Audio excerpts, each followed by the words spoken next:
பிதா குமாரன் பசுத்தாவின் நாமத்தினாலே ஆமென். ஜெபம் செய்வோமாக. அன்புள்ள பரமபிதாவே, உம்மை தொழுது கொள்ளவும் நீர் எனக்கு தயவாய் சொல்வதை கேட்கவும் நாங்கள் இடத்தில் வந்திருக்கிறோம். ஆண்டவரே, நாங்கள் உமது வசனத்தை கேட்டு எங்கள் பாவங்களுக்காக வருத்தமடைந்து உயிருள்ள போதும் மரண வேளையிலும் இயேசுவை விசுவாசித்து அவரை தினந்தோறும் பின் சென்று நன்னடத்தில் வளரும்படி உமது பசுத்தாவியை கொண்டு இயேசு கிறிஸ்துவின் நிமித்தம் எங்கள் மனதை உற்சாகப்படுத்த வேண்டும் என்று உம்மை கெஞ்சி கேட்கிறோம் பிதாவே. ஆமென். நாம் யாவரும் கருணை துதிக்கின்ற வண்ணமாக நம்முடைய பாமாலையில் உள்ள 17வது பாடல் இயேசு சுவாமி உமது என்ற பாடலை நாம் சேர்ந்து பாடுவோமாக.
நாம் முழங்கால் படியிட்டு நம்மை நாமே சோதித்ததற்காக நம் அனைவரும் ஒன்றாய் இணைந்து நம்முடைய பாவங்களை பாவரிக்கை மூலமாய் அறிக்கை செய்வோமாக.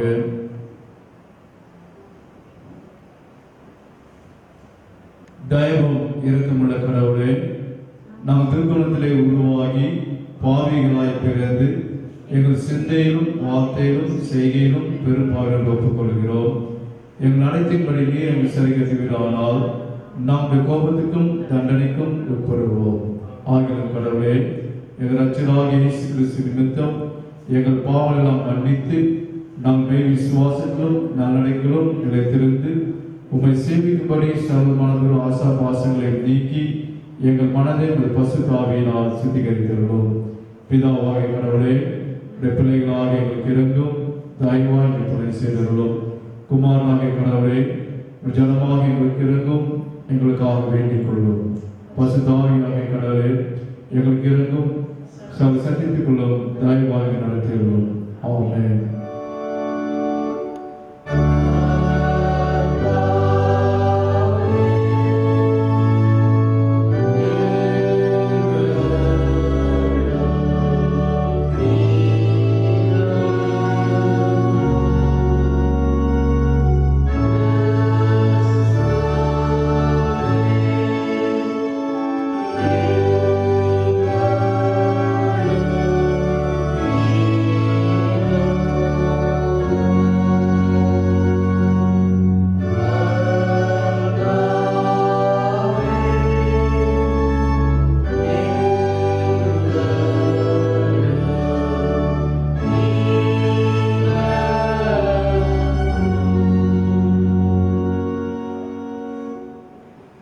கடவுள் நமக்கு இறங்கினார். அவர் துர்மரண மரணத்தை விரும்பாமல் அவன் தீய வழியை விட்டு திருப்பி பிழைப்பதை விரும்புகிறார். கடவுள் தமது உழைப்பிறந்த குமாரனில் விசுவாசம் இருக்கிறவன் கெட்டு போகாமல் நித்திய ஜீவனை பெறும்படி அவரை தந்தள்ளி இவ்வளவாய் உலகத்தில் அன்பு கூர்ந்தார். அவருடைய நாமத்தை துதிப்போமாக.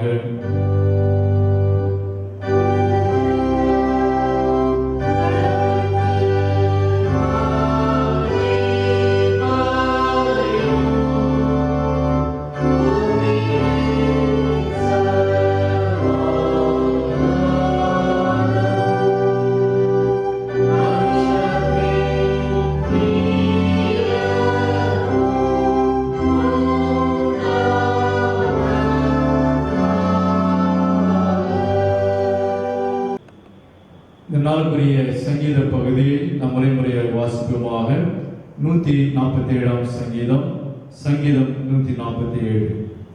கர்த்தரை துதியுங்கள், நம்முடைய தேவனை கீர்த்தனம் பண்ணுகிறது நல்லது, துதித்திலே இன்பமும் ஏற்றதுமாயிருக்கிறது.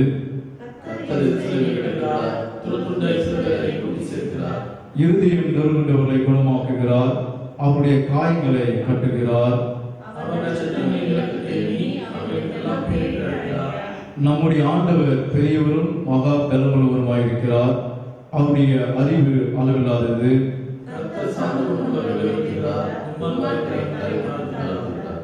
கர்த்தரை துதியுடன் பாடிக்கொண்டாருங்கள், நம்முடைய தேவனை சுரமண்டலத்தால் கீர்த்தனம் பண்ணுங்கள்.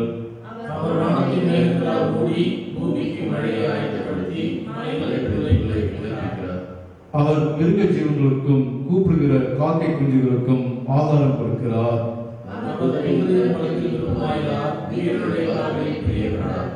தமக்கு பயந்து தமது கிருபைக்கு காத்திருக்கிறவர்கள் மேல் கர்த்தர் பிரியமாயிருக்கிறார். அவர்கள் வாசல்களின் தாழ்பால்களை பலப்படுத்தி உன்னிடத்தில் உள்ள உன் பிள்ளைகளை ஆசீர்வதிக்கிறார்.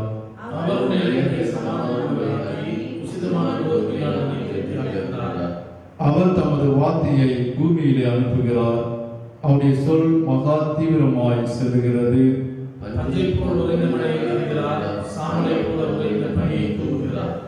அவர் தமது கல்மழையை துணிக்கைகளாக அனுப்புகிறார், அவருடைய குளிருக்கு முன்பாக நிற்பவன் யார்? அவர் தமது வார்த்தையை அனுப்பி அவைகளை விடுதலைப்படுத்துகிறார், தமது கால்களை ஆசீர்வதித்து தண்ணீரில் ஓடும். யாக்கோபுக்கு தம்முடைய வசனங்களையும் இஸ்ரவேலுக்கு தமது பிரமாணங்களையும் தமது நியாயங்களையும் அறிவிக்கிறார். இப்படி செய்ததில்லை, அவருடைய நியாயங்களை அறிந்து போகிறார்கள். அல்லேலூயா.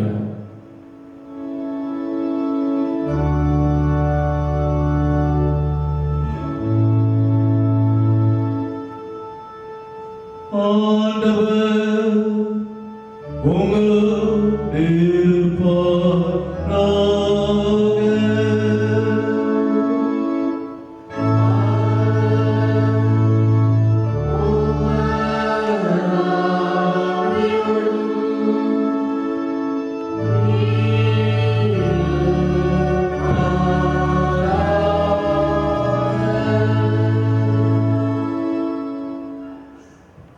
இந்த நாளுடைய பழைய பகுதியும் தொடர்ந்து நாளுடைய நிருப வாக்கியத்தையும் நாம் வாசிக்க கேட்போமாக. திருத்துவ திருநாளுக்கு பின்வரும் 6ஆம் ஞாயிறாகிய இன்றைய தினம் வாசிக்கப்பட வேண்டிய பழைய ஏற்பாடு பகுதி. அது உபாகம் 15ஆம் அதிகாரம் 7ஆம் வசனம் முதல் 11ஆம் வசனம் வரை கேட்போம். உன் தேவனாய கர்த்தர் உனக்கு கொடுக்கும் தேசத்தின் எந்த வாசலிலும் உன் சகோதரில் எளிவனாக ஒருவன் இருந்தால், எளிவனாகிய உன் சகோதரனுக்கும் உன் இருதயத்தை நீ கடினமாக்காமல் உன் கையை மூடாமலும் அவனுக்கு உன் கையை தாராளமாய் திறந்து அவனுடைய அவசரத்தின் மித்தம் அவனுக்கு தேவையானதை கடன் கொடுப்பாயாக. விடுதலை வருஷமாக 7ஆம் வருஷம் கிட்டியிருக்கிறது என்று சொல்லி உன் இருதயத்திலே பொல்லாத நினைவு கொண்டு உன் ஏழை சகோதரனுக்கு கொடாமல் மறுத்து அவன் மேல் வன்கண் வைக்காத படிக்கு அவன் உன்னை குறித்து கர்த்தரை நோக்கி அபயமிடாத படிக்கும் எச்சரிக்கையாயிரு. அப்படி செய்வாயினால் அது உனக்கு பாவமாயிருக்கும். அவனுக்கு தாராளமாய் கொடுப்பாயாக. அவனுக்கு கொடுக்கும்போது உன் இருதயம் விசனப்படாதிருப்பதாக. அதன் மித்தம் உன் தேவநாயக கர்த்தர் உன்னுடைய எல்லா கிரியையிலும் நீ கையிட்டு செய்யும் எல்லா காரியங்களும் உன்னை ஆசீர்வதிப்பார். தேசத்திலே எளியவர்கள் இல்லாதிருப்பதில்லை. ஆகையால் உன் தேசத்திலே சிறுமைப்பட்டவனும் எளியவனுடைய உன் சகோதரனுக்கு உன் கையை தாராளமாய் திறக்க வேண்டும் என்று நான் உனக்கு கட்டளையிடுகிறேன்.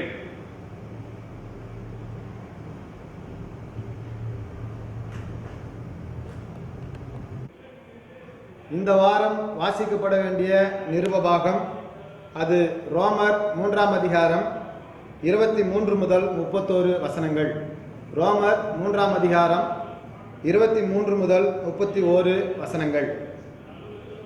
எல்லாரும் பாவம் செய்து தேவ மகிமையற்றவர்களாகி இலவசமாய் அவருடைய கிருபையினாலே கிறிஸ்து இயேசுவில் உள்ள மீட்பை கொண்டு நீதிமான்களாக்கப்படுகிறார்கள். தேவன் பொறுமையாயிருந்த முற்காலத்தில் நடந்த பாவங்களை தாம் பொறுத்து கொண்டதை குறித்து தம்முடைய நீதியை காண்பிக்கும் பொருட்டாகவும் தாம் நீதியுள்ளவரும் இயேசுவினிடத்தில் விசுவாசமாய் இருக்கிறவனை நீதிமானாக்குகிறவமாய் விளங்கும்படி இக்காலத்திலே தமது நீதியை காண்பிக்கும் பொருட்டாகவும் கிறிஸ்து இயேசுவினுடைய இரத்தத்தை பற்றும் விசுவாசத்தினாலே பலிக்கும் கிருபாதார பலியாக அவரையே ஏற்படுத்தினார். இப்படி இருக்க மேன்மை பாராட்டல் எங்கே? அது நீக்கப்பட்டதே. எந்த பிரமாணத்தினாலே? கிரியா பிரமாணத்தினாலேயா? அல்ல, விசுவாச பிரமாணத்தினாலேயே. ஆதலால் மனுஷன் நியாய பிரமாணத்தின் கிரியைகள் இல்லாமல் விசுவாசத்தினாலேயே நீதிமானாக்கப்படுகிறான் என்று தீர்க்கிறோம். தேவன் யூதருக்கு மாத்திரமா தேவன்? புறஜாதிகளுக்கும் தேவன் அல்லவா? ஆம், புறஜாதிகளுக்கும் அவர் தேவன்தான். விருத்த சேதனம் உள்ளவர்களை விசுவாசத்தினாலும் விருத்த சேதனம் இல்லாதவர்களை விசுவாசத்தின் மூலமாயும் நீதிமான்களாக்குகிற தேவன் ஒருவரே. அப்படியானால் விசுவாசத்தினாலே நியாயப்பிரமாணத்தை அவமாக்குகிறோமா? அப்படியல்ல, நியாயப்பிரமாணத்தை நிலைநிறுத்துகிறோமே என்றார் என்பதே.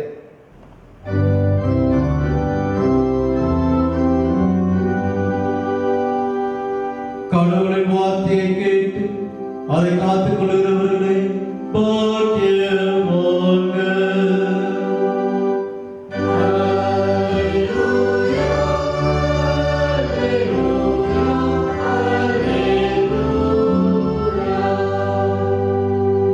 நாம் யார் ஒன்றாயிருந்து நம்முடைய விட்டுவிடையும் விசுவாச பிரமாணத்தையும் அப்போஸ்தலர் விசுவாச அறிக்கை மூலமாய் அறிக்கை செய்வோமாக. நான் பிசாசையும் அவன் செய்ய எல்லாவற்றையும் அவன் ஆளுநர்கள் எல்லாவற்றையும் விட்டு விடுகிறேன். வானத்தின் பூமியையும் படைத்த சர்வவல்ல பிதாவை கடவுளை விசுவாசிக்கிறேன். அவருடைய குமாரனும் நம்முடைய ஆண்டவராகிய இயேசு கிறிஸ்துவை விசுவாசிக்கிறேன். இவர் பசுத்தாவினாலே கனிமலுக்கு பிறந்து பொது விழாத்தின் காலத்தில் பாடுபட்டு சிறுகள் அறைவிட்டு மறித்து அழைப்பு பண்ணப்பட்டார். பாதத்தில் இறங்கி 3ஆம் நாள் மனிதன் உயிர்த்தெழுந்து பரமத்துக்கு ஏறி சர்வவல்ல பிதாவுடைய கடவுள் வந்திருக்கிறார். அவரிடத்திற்கு உள்ளோரையும் மனிதோரையும் நியாயத்திற்கு வருவார் என்று விசுவாசிக்கிறேன். பசுத்த ஆவியானவரை விசுவாசிக்கிறேன். பொதுவாக இருக்கிற பசு சபையும் பசுவோட ஐக்கியத்தையும் பாவமன்னிப்பையும் சரீர விடுதலையும் நித்திய ஜீவனையும் விசுவாசிக்கிறேன். ஆமென்.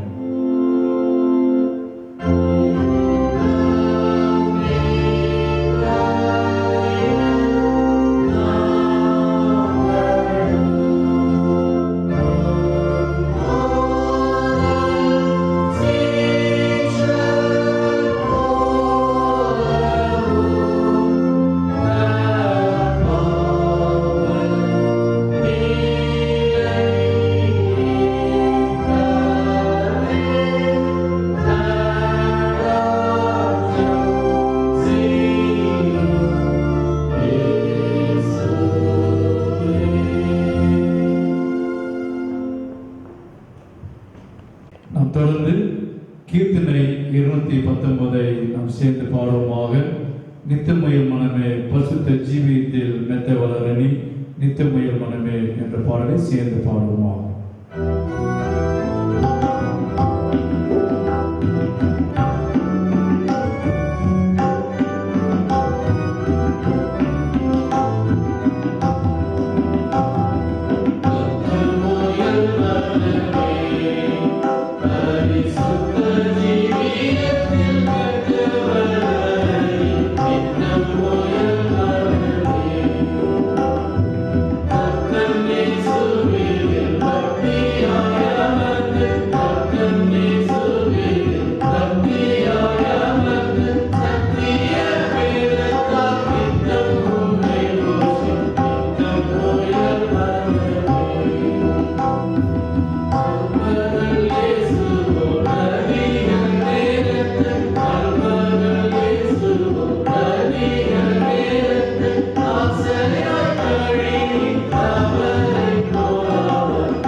நம்முடைய பிதாவாகிய கடவுளிலிருந்தும் நம்முடைய ஆண்டவராகிய இயேசு கிறிஸ்துவிலிருந்தும் யாவருக்கும் கிருபையும் சமாதானமும் உண்டாயிருப்பதாக.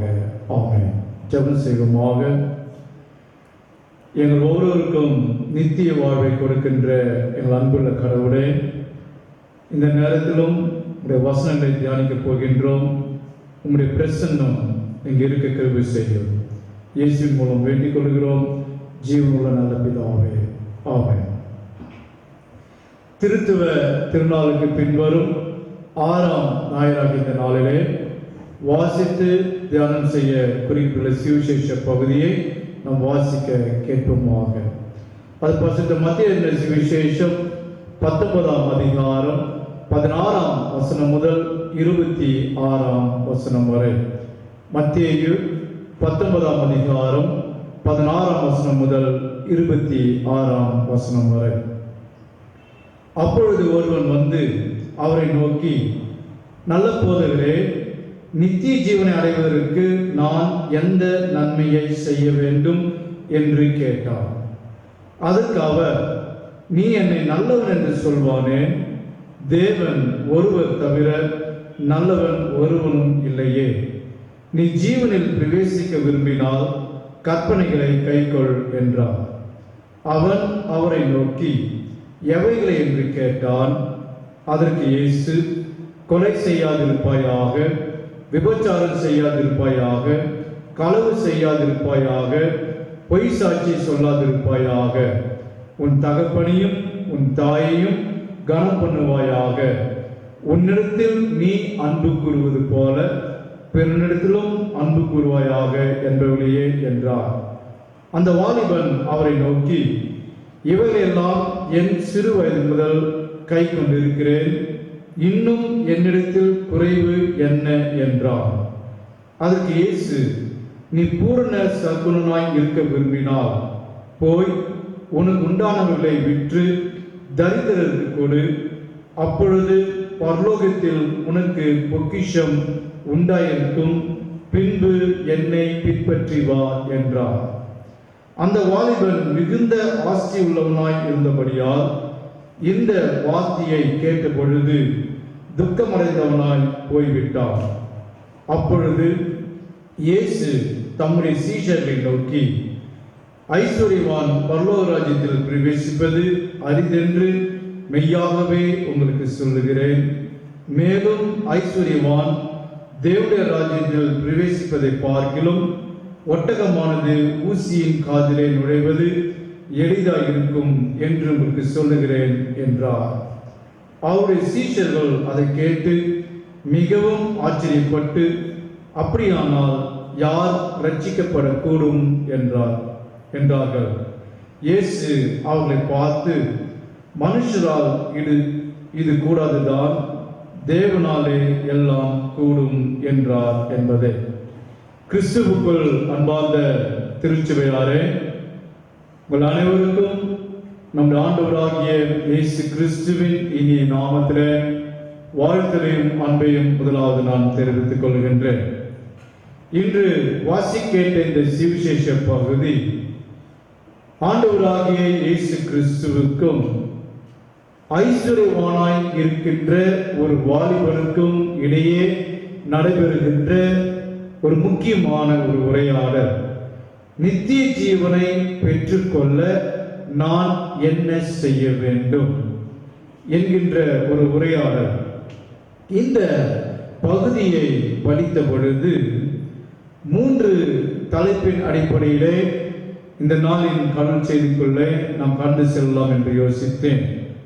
அது என்னவென்றால் ABC. முதலாவது aim should be very clear. நம்முடைய குறிக்கோள் என்ன என்பதிலே மிக தெளிவாய் நாம் இருக்க வேண்டும். இரண்டாவது be active in achieving the aim. Be active in achieving the aim.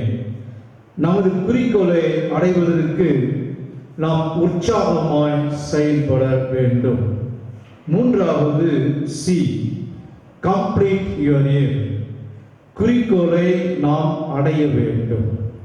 இந்த 3 தலைப்பின் அடிப்படையிலே ஒரு சில மணித்துளிகள் இந்த நாளின் காலம் செய்தியை தியானிக்கலாம் என்று யோசித்தேன்.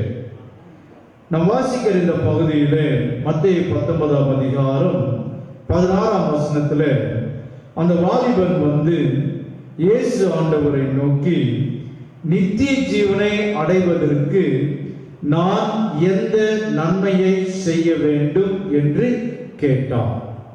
இந்த வசனத்தை பார்க்கின்ற பொழுது அவருடைய குறிக்கோளிலே மிக தெளிவாய் இருக்கின்றார். அவருடைய aim must be very clear என்று சொன்னேன்.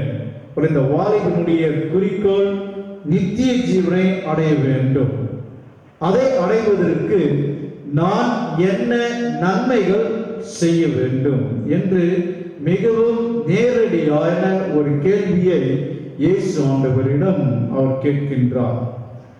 இந்த பகுதியிலே நாம் கற்றுக்கொள்ள வேண்டிய மிக முக்கியமான ஒரு காரியம் என்னவென்றால், நம்முடைய வாழ்விலும் நம்முடைய குறிக்கோளிலே நாம் மிக தெளிவாய் இருக்கின்ற கிறிஸ்தவர்களாய் நாம் ஜீவிக்க வேண்டும்.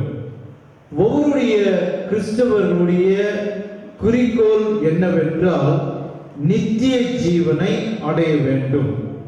அந்த நித்திய ஜீவனை நாம் எப்படி அடைய முடியும் என்று பார்க்கின்ற பொழுது இன்றைய சூழ்நிலையிலே ஒரு சிலர் முழுக்க ஞானஸ்நானம் வாங்கினால் நான் நித்திய ஜீவனை பெற்றுவிட்டேன். இன்னும் ஒரு சிலர் பசுத்த ஆவியினால் அந்நிய பாஷை பேசுகின்ற வரம் எனக்கு இருக்கும் என்றால் அப்போது நான் நித்திய ஜீவனை பெற்றுவிட்டேன் என்று நினைத்து கொண்டு இந்த அந்நிய பாஷை பேசுவதிலும் அல்லது முழுக்க ஞானஸ்நானம் எடுப்பதிலும் தங்களுடைய குறிக்கோளை அதை நோக்கி செல்லுகின்றவர்களாய் இருக்கின்றார்கள். இன்றைய கிறிஸ்துவ வாழ்விலே நாம் மிகவும் சரியான பாதையிலே நம்முடைய குறிக்கோளை அடைவதிலே மிக தெளிவாய் இருக்க வேண்டும் என்பதை தான் இந்த வசனம் நமக்கு மிக தெளிவாய் இங்கே சொல்லுகின்றது. ஒன்று, இன்றைய சூழ்நிலையில புது புது விதமான போதனைகள், மிகவும் கவர்ச்சிகரமான போதனைகள் வந்து கொண்டிருக்கின்றது. குறிப்பாய் கிறிஸ்தவ சமுதாயத்திலேயே மிகவும் கவர்ச்சிகரமான, கடவுளுக்கு பிரியமில்லாத போதனைகள் அதிகமாய் வந்து கொண்டிருக்கின்ற காலங்களிலே நாம் வாழ்ந்து கொண்டிருக்கின்றோம். இந்த வாலிபன் தன்னுடைய ஏய்மில மிகவும் கிளியராய், மிகவும் தெளிவாய் இருக்கின்றார். அதுபோல நம்முடைய வாழ்விலும் நம்முடைய குறிக்கோளில நாம் மிக தெளிவுள்ளவர்களாய் இருக்கின்ற பொழுது நிச்சயமாய் இந்த நித்திய வாழ்வை நாம் பெற்றுக்கொள்ள முடியும். அது மாத்திரமல்ல, இந்த சமுதாயத்துல நாம் வாழுகின்ற பொழுது நம்முடைய வாழ்க்கையிலே நம்முடைய குறிக்கோளை நோக்கி நாம் பயணிக்கின்றவர்களாய் இருக்கின்ற பொழுது நிச்சயமாய் நம்முடைய வாழ்வில சந்தோஷமும் சமாதானமும் மகிழ்ச்சியும் ஆண்டவர் கொடுப்பார் என்பதில் எவ்விதமான சந்தேகம் இல்லை. அது முதலாவது, இந்த சுவிசேஷ பகுதியிலிருந்து நாம் கற்றுக்கொள்கின்ற ஒரு முக்கியமான ஒரு காரியம், aim should be very clear.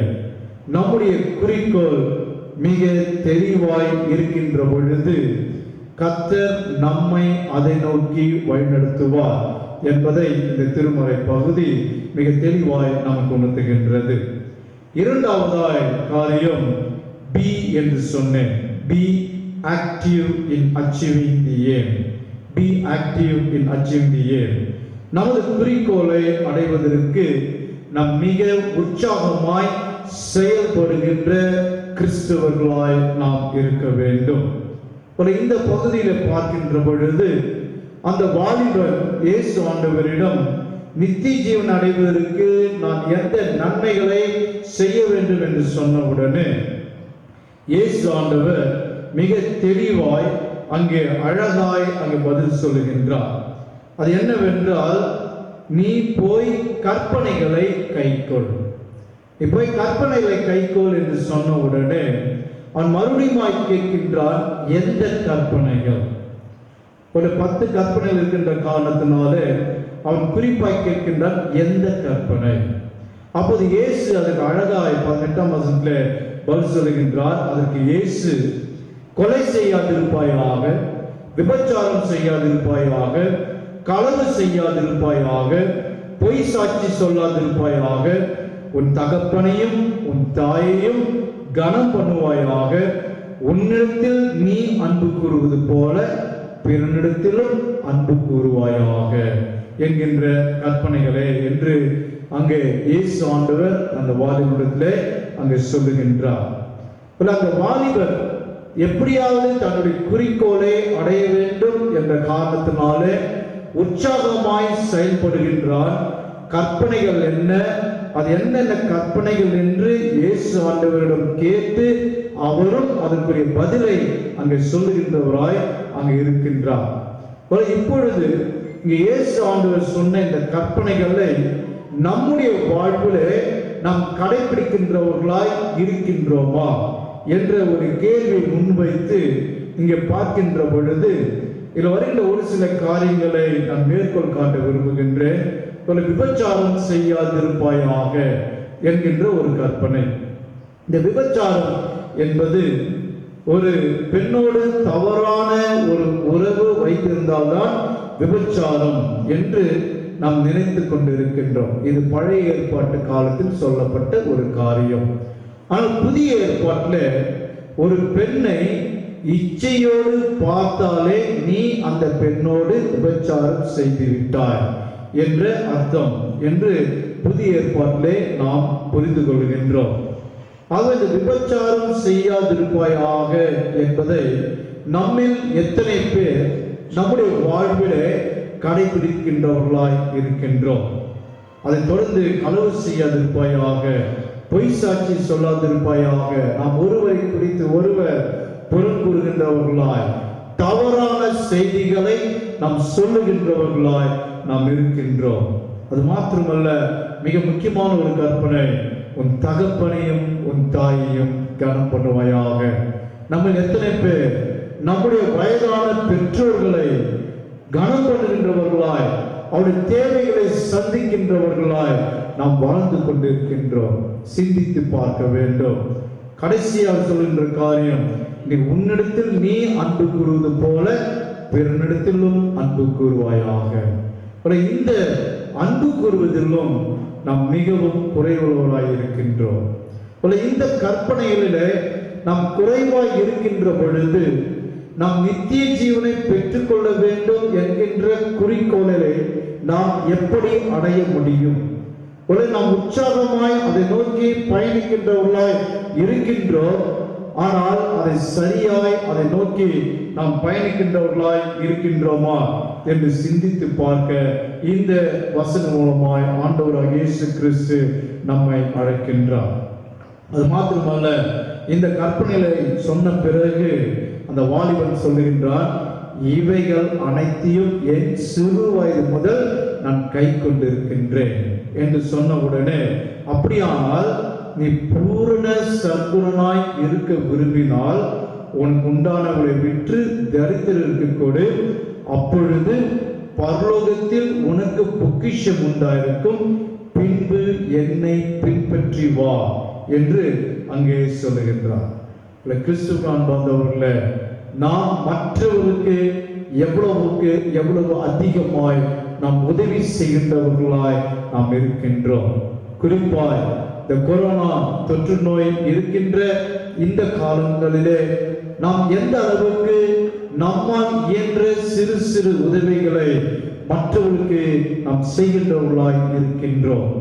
இந்த பகுதியிலே பார்க்கின்ற பொழுது நாம் மற்றவர்களுக்கு உதவி செய்கின்ற பொழுதுதான் நித்திய ஜீவனை நாம் பெற்றுக்கொள்ள முடியும் என்பதை மிக தெளிவாய் இந்த திருமறை பகுதி, சுவிசேஷ பகுதி நமக்கு சொல்லுகிறது அல்லவா?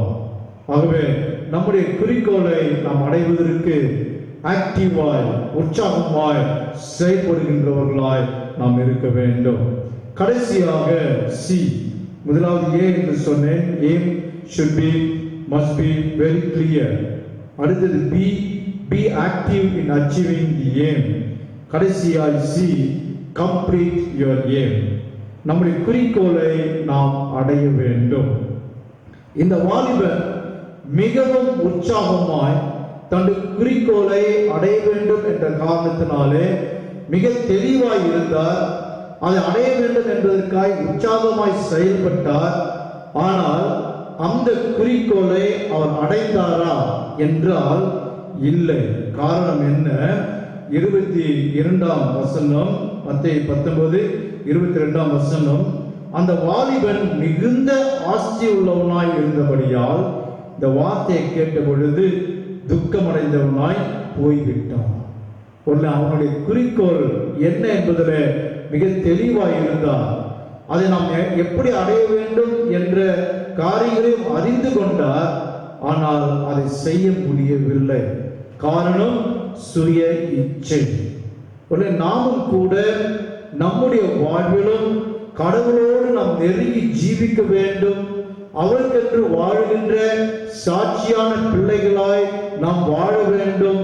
குறிப்பாய் இந்த திருமறை பகுதியில் சொல்லியிருக்கின்ற பிரகாரமாய் மற்றவர்களுக்கு நாம் உதவி செய்கின்றவர்களாய் இருக்க வேண்டும் என்று விரும்புகின்றோம், வாஞ்சியுள்ளவர்களாய் இருக்கின்றோம்.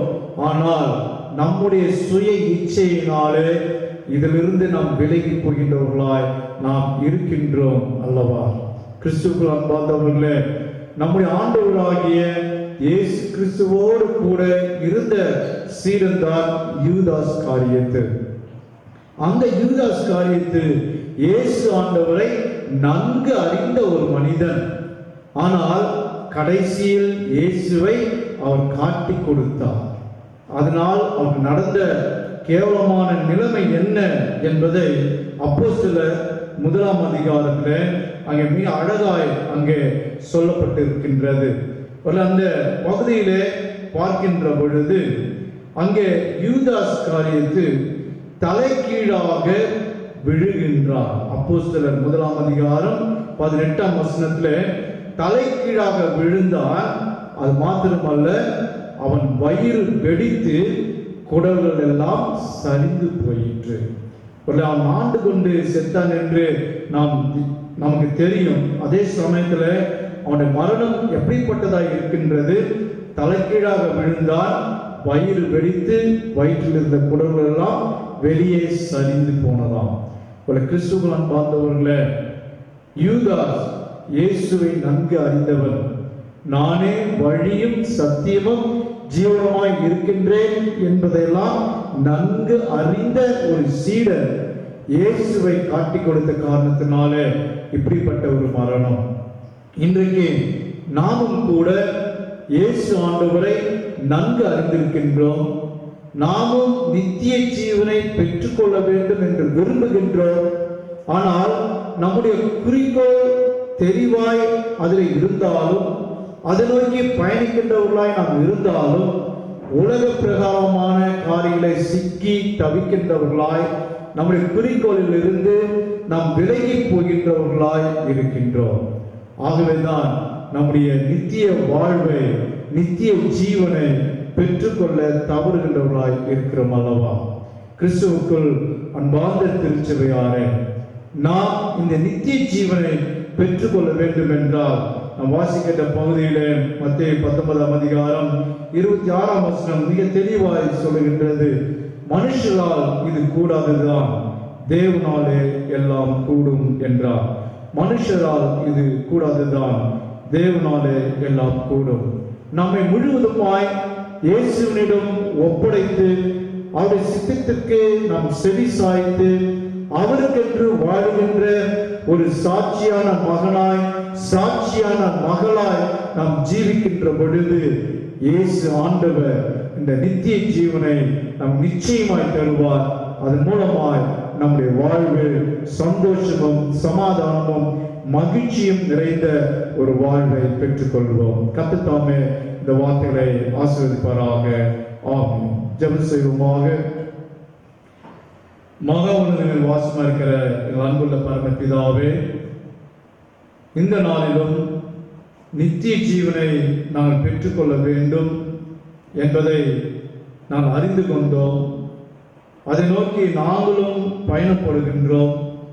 ஆனாலும் ஆண்டவரே, இந்த சமுதாயத்தில் உலக பிரகாரமான காரியங்களினாலும் சுய இச்சையினாலும் நாங்கள் சிக்கொண்டு தவிக்கின்றவர்களாய் நாங்கள் இருக்கின்றோம். அப்படிப்பட்ட நேரத்தில் நாம் உம்மை விட்டு தூரமாய் விலகி போகின்றோம். ஆண்டவரே, உம்முடைய பிரசன்னம் எங்களோடு கூட இருந்து நாங்கள் அனைவரும் இந்த நித்திய ஜீவனை நிறைவாய் பெற்றுக்கொள்கின்ற கிறிஸ்துவர்களாய் இருக்க கிருபை செய்யும். இந்த நேரத்தில் ஆண்டவரே, எங்களுடைய திருச்சபை மக்களுக்காய் பார்த்து வருகின்றோம்.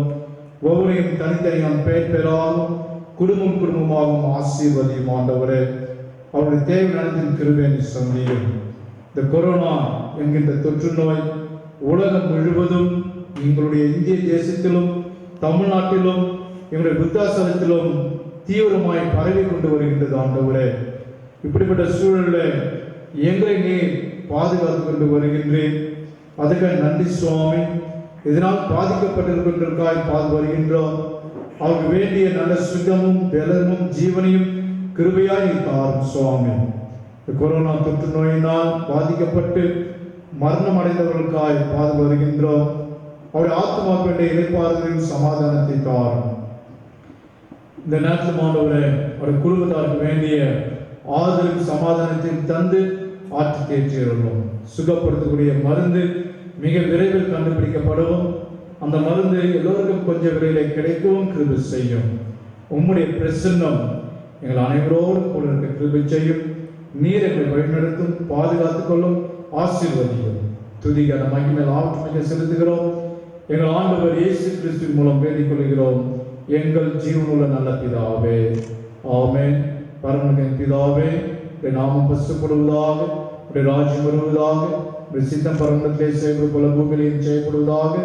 அன்றன் வேண்டிய ஆகாரத்தை எங்களுக்கு தாரும். எங்கள் விரோதமாய் கற்று செய்ய மன்னிக்கிறது போல எங்கள் பாவத்திற்கு மன்னியும். எங்கள் சோதனை பிரவேசிக்க நாங்கள் தீமை ரட்சித்துக் கொள்ளும். ராஜ்யமும் வல்லமையும் மகிமையும் என்றென்றைக்கும் உம்முடையவர்களே. ஆமென். எல்லா புத்திக்கும் மேலான தேவ சமாதானம் நம் அனைவரோடு இப்போதும் எப்போதும் இருந்து பாதுகாத்துக் கொள்வதாக. ஆமென். திருச்சபையாருக்கு ஒரு முக்கியமான அறிவிப்புகளை நான் இந்த நேரத்தில் அறிவிக்கின்றேன். இயேசு கிறிஸ்துவின் இனிய நாமத்தில் உங்கள் யாவருக்கும் ஸ்தோத்திரம்.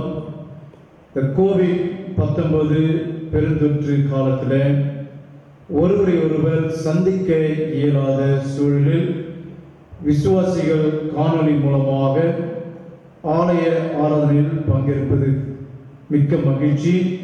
கடவுளுக்கு மகிமை உண்டாவதாக. முதல் அறிவிப்பு, நம்முடைய ஆர்காபுத்திரன் திருச்சபையின் பேராயர் மற்றும் பொருளாளர் கடிதத்தின்படி அனைத்து சந்தாதாரர்களும் 31 மார்ச் 2020க்குள் சந்தா தொகையினை கட்டி முடித்திருக்க வேண்டும். முதலாம் ஆண்டு சந்தாதாரர் பட்டியலை ALC மத்திய அலுவலகத்திற்கு அனுப்பி வைக்க வேண்டியுள்ளதால் தங்கள் சந்தா தொகையினை இம்மாதம் ஜூலை 2020 இறுதிக்குள் செலுத்தும்படி அன்புடன் கேட்டுக்கொள்ளப்படுகின்றீர்கள். அவனுமே கடந்த ஆண்டு அர்பின் சுதந்திர பண்டிகை ஏலம் தொகை பாக்கியுள்ளவர்கள் நிலுவைத் தொகையினை தாமதமின்றி செலுத்தும்படியும் அன்போடு கேட்டுக்கொள்கின்றேன். இந்த ஊரடங்கு காலத்தில் காணொளி ஆராதனை மூலம் கிறிஸ்துவின் ஐக்கியத்தில் பங்கு பெறுவது மகிழ்ச்சியாக உள்ளது. மேலும் கடவுளுக்கு காணிக்கை செலுத்த விருப்பமுள்ள விசுவாசிகள் தங்கள் உதாரணத்துவமான காணிக்கைகளை நம்முடைய திருச்சபையின் இணை பொருளாளரிடமோ அல்லது நம்முடைய திருச்சபை PC உறுப்பினர் திரு F. அபியுத் அஷாமிடமோ அல்லது சபை போதகர் என்னிடமோ அளிக்கும்படி அன்புடன் தெரிவித்துக் கொள்கின்றேன். இந்த சுற்றறிக்கையை நம்முடைய திருச்சபையின் PC உறுப்பினர் திரு அபியுத் அஷா அவர்கள் உங்களுடைய இல்லங்களில் வந்து சந்தித்து இந்த சுற்றறிக்கையை உங்களிடத்திலே காண்பிக்கின்ற பொழுது அவருடைய அன்போடு கூட வரவேற்கும்படியும் நீங்கள் உங்களுடைய விருப்பமுள்ள காரியங்களை நீங்கள் அவற்றை கொடுக்கும்படியும் உங்கள் அன்போடு கூட கேட்டுக்கொள்கின்றேன். பிறந்த நாள் மற்றும் திருமண நாள் கடவுளுக்கு நன்றி செலுத்த வேண்டும் என்று விரும்புகின்ற திருச்சபையார் சபை போதகர் என்னிடம் தொலைபேசி மூலமாய் தொடர்பு கொண்டு நீங்கள் ஆலயத்தில் வந்து ஜெபித்து செல்லலாம் என்பதையும் உங்களிடத்தில் இந்த நேரத்தில் நான் அறிவிக்கின்றேன். சபையார் இதை கவனத்தில் கொண்டு அதன் பிரகாரமாய் நீங்கள் இன்னும் உற்சாகமாய் நம்முடைய ஆலய காரியங்களுக்காய் ஜெபிக்கபடியும் பங்கு பெறும்படியும் உங்கள் அன்போடு கூட கேட்டுக்கொள்கின்றேன். நன்றி.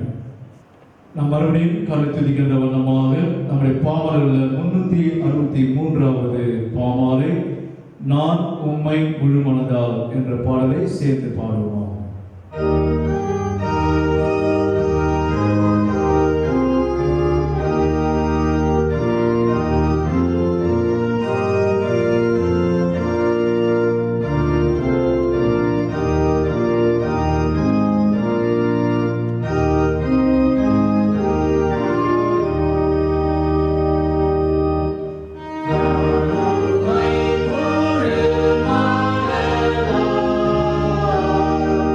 See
உங்களோடு இருப்பாராக.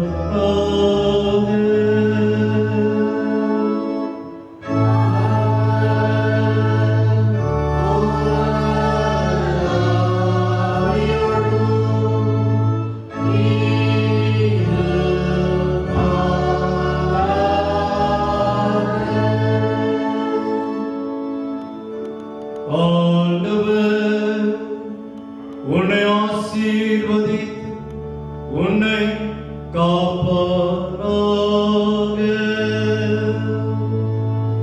ஆண்டவர் தமது முகத்தை உன்மேல் பிரகாசிக்க செய்து உன்மேல் கிருபையாய் இருப்பாராக. ஆண்டவர் தமது முகத்தை உன்மேல் பிரசன்னமாக்கி உனக்கு சமாதானம் கட்டளையிடுவாராக.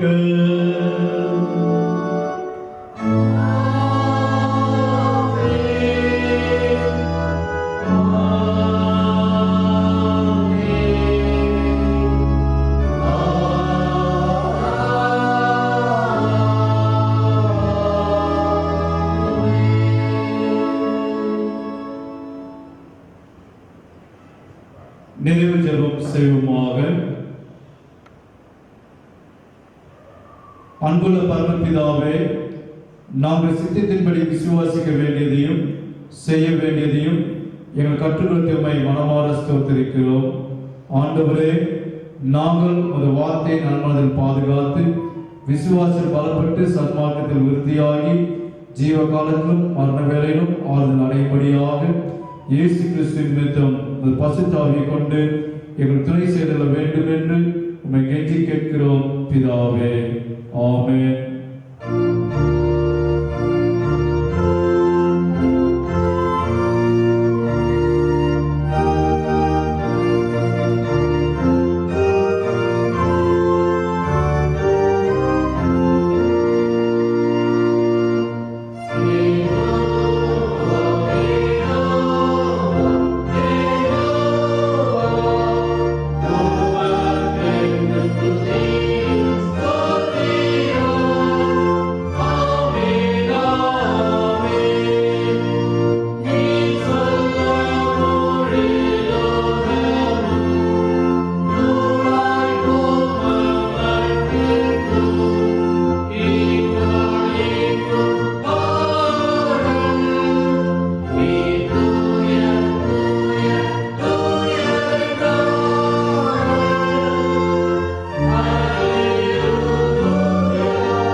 என் ஆத்மாவே கர்த்தரை ஸ்தோத்திரி, என் முழுவதும் பரிசுத்த நாமத்தை ஸ்தோத்திரி. என் ஆத்மாவே கர்த்தரை ஸ்தோத்திரி, அவர் செய்த சகல உபகாரங்களையும் மறவாதே. ஆமென். எல்லோருக்கும் தோத்திரம்.